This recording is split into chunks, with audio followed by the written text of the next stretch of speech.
I'm glad you've decided to join me this evening. I'm talking about True Blood, and Channel 23 and I are finally doing our round robin, and we recently discovered we both really love True Blood, so here we go. And of course, just about around the time we just figured this out, we realized the show was coming to an end for the season. So here we go.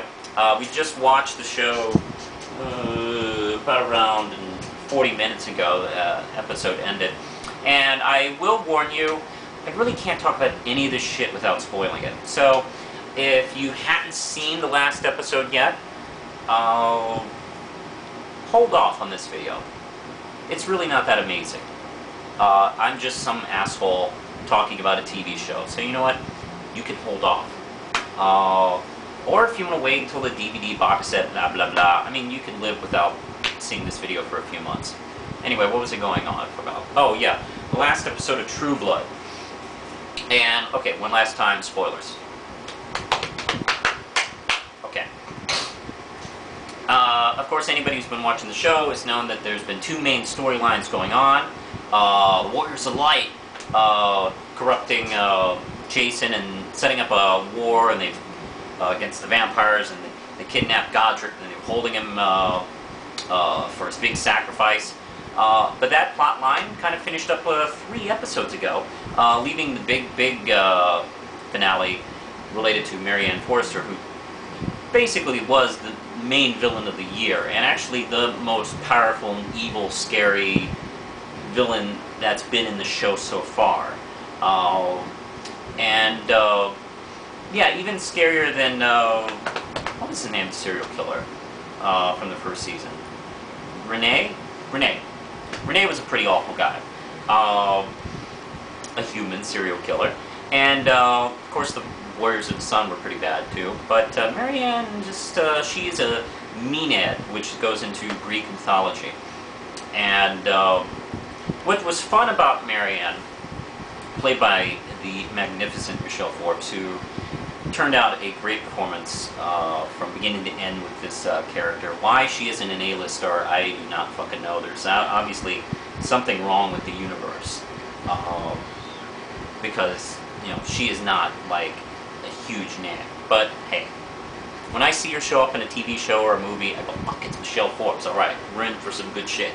All right, everybody, shut the fuck up. Michelle Forbes is in the TV show.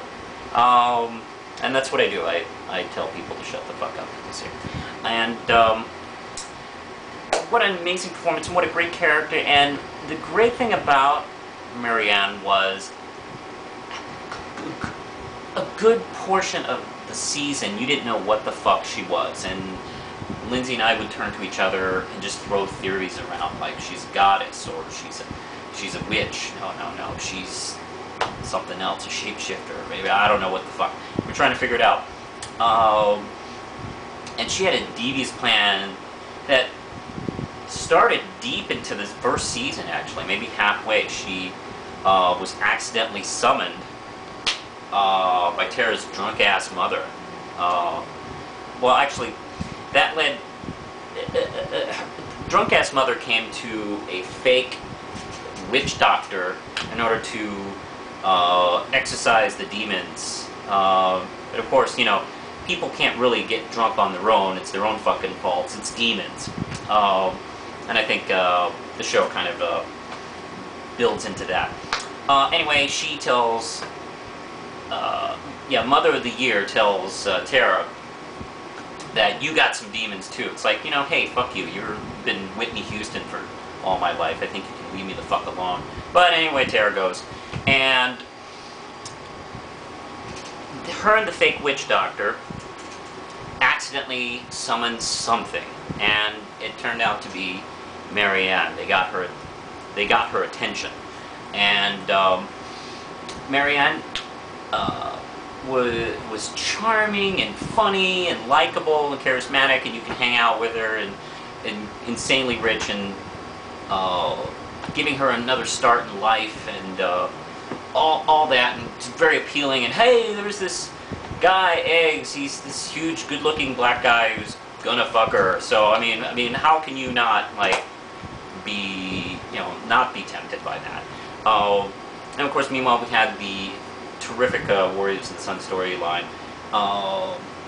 But what I'm talking about right now is the finale, and like I'm beginning to sense how the True Blood series works. The big story arc finishes up in the first half hour, and then we have kind of this effect, this splatter effect of plot lines that are like finishing up because of the main conclusion and starting up anew, and that's what we did in this one. And of course, everybody's been taken, and everybody except for inhuman characters like the vampires Marianne can't control, and the shapeshifters, and Suki. Suki cannot be controlled.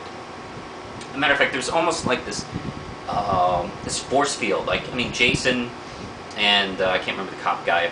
They walk into the scene and they're just taken over. I don't even think Marianne even fucking knows they're there, or maybe she does. She's that powerful, and they don't even have to do anything. They're taken over, and Suki is just beyond her grasp. So Marianne tells this to her and kind of puts this thought into her head that maybe she's not even really human, which is one of the things she was able to grasp onto. She felt like an alien in this world anyway because of her mind-reading powers. Now she's maybe thinking, like, God, I might not even be a fucking person.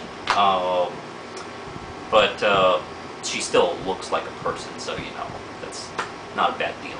To be inhuman, still look human, you can still fuck and eat and you know, play sports and, you know, anything else humans do. So, you know, it's not a bad deal.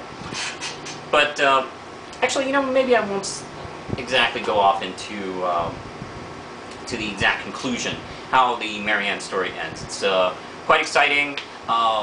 It gets into the thought of belief and how strong and powerful belief works, and that's the key to her defeat. But yeah, bravo. You know, I have to say, I've really enjoyed this show, and I seem to have one show that I really, really love, where it be X-Files, then Buffy, then Battlestar Galactica, now this. You know, one show where I can't fucking wait each week for it to show up. And yeah, you know, I'm as excited about True Blood as I was during the golden age of Buffy. Can we call it that now? Yeah, we're gonna call it that. And I'm talking like seasons 1 through 5 on Buffy. It's that fucking good. So if you're avoiding this show for some, I don't know, crazy reason, like it's a Twilight ripoff, or, oh, the accents aren't right, or people are naked all the time. I hate nudity. Oh, come on. Violence and nudity. Embrace them. But, okay. We don't have too much time. We have 2 minutes? Okay. And then at the end, we have a whole bunch of different plot lines going to start off. Jason does something unbelievably stupid and horrible. Jessica looks like she's going off the wrong end. As well as Eric seems to be setting up some kind of deal with the Queen of the Vampires, who may, my guess, might be the villain for the next season. Just my guess. I haven't been reading the book, so I don't know fucking shit. And of course, the Bill and Suki scene at the end, I won't even get into details, but holy shit, what's going to happen there? I don't know. Anyway, I've enjoyed this quite a bit, and you tell me, Channel 23, what do you think is going to happen? And what do you think of the big conclusion and all that shit? And it's great. Anyway, take care and push the button, Lindsay.